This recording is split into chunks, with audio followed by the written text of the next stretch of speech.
জাতীয়তাবাদের একটা শত্রু মিত্র আছে, এর যেমন বন্ধু পক্ষ আছে, শত্রু পক্ষ আছে। আপনি যদি নিজের দেশ সম্পর্কে আপনার বেশি অহংকার থাকে, স্বয়ংক্রিয়ভাবেই আপনার শত্রুপক্ষও দাঁড়িয়ে যাবে। যেমন শহীদ রাষ্ট্রপতি জিয়াউর রহমান ঈর্ষাতীতভাবে, মানে একটি ঈর্ষণীয় উচ্চতায় তার যে দেশপ্রেম, দেশপ্রেমটা তো হচ্ছে জাতীয়তাবাদেরই একটা অঙ্গ, জাতীয়তাবাদেরই একটা রূপ। এই যে তার যে দেশপ্রেম, এই দেশপ্রেমের কারণেই তিনি একজন মহান জাতীয়তাবাদী, আর মহান জাতীয়তাবাদী হওয়ার কারণেই তার শত্রুপক্ষ বেড়ে গেল। কারণ দেখা যাচ্ছে যে তার আগের যে সময়কাল, রেজিম যেটাই বলি, তখন যারা ক্ষমতায় ছিলেন তারা যা যা করতে চেয়েছেন তিনি সেগুলোর বিপরীত করেছেন। এটাই হচ্ছে তার সার্থকতা। অর্থাৎ পানি যখন আমাদের আটকে নিল ফারাক্কার, আমরা তো রাজশাহী অঞ্চলে, এই অঞ্চলে আমরা বড় হয়েছি, মানুষ হয়েছি, আমরা পদ্মার যে একটা বিরূপ প্রতিক্রিয়া আমরা নিজের চোখেই দেখেছি। কারণ রাজশাহী শহরটা পদ্মা নদীর পারে। যে পদ্মাকে বলা হতো প্রবত্ত পদ্মা, যে পদ্মাকে বলা হতো কীর্তিনাশা পদ্মা, যে পদ্মার পানির ঢেউ গোটা রাজশাহী শহরে বিশেষ করে বর্ষাকালে এক ভয়ঙ্করতম ঢেউ আমাদের কানে আসতো, সেই পদ্মা ধুধু বালুচর মরুময় হয়ে গেল গোটা উত্তরবঙ্গ সেই পদ্মার কারণে। কারণ ফারাক্কা বাঁধ, যখন ফারাক্কা বাঁধ পরীক্ষামূলকভাবে মাত্র 59 দিন বা 49 দিন ভাবে চালু করবে, শেখ মুজিব কিছুই বললেন না, চালু করতে দিলেন।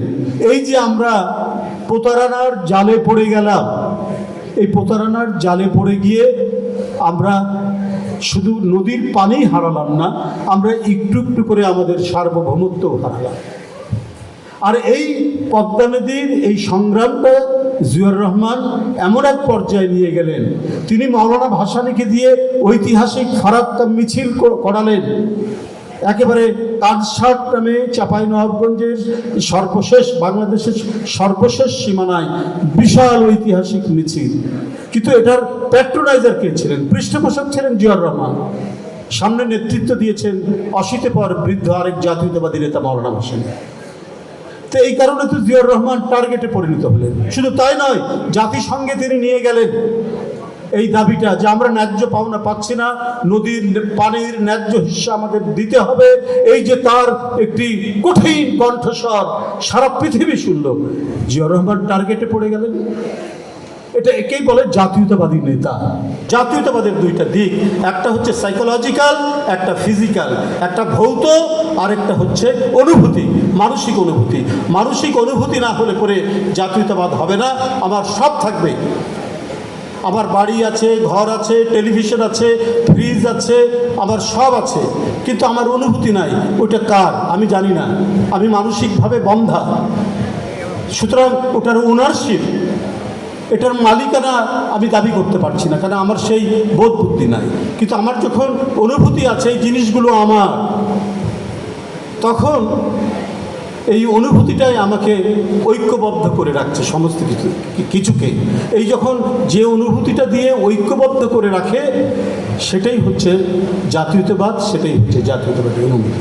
ইউএফটি ফার্স্টের সাথে ট্রেড করুন যে কোনো জায়গা থেকে, ক্যাম্পাসে ক্লাসের ফাঁকে, ঢাকার জ্যামে বসে কিংবা ঘরে বসে। ট্রেডিং এখন হাতের মুঠোয়, তাই ট্রেড করুন যখন খুশি, যেখানে খুশি।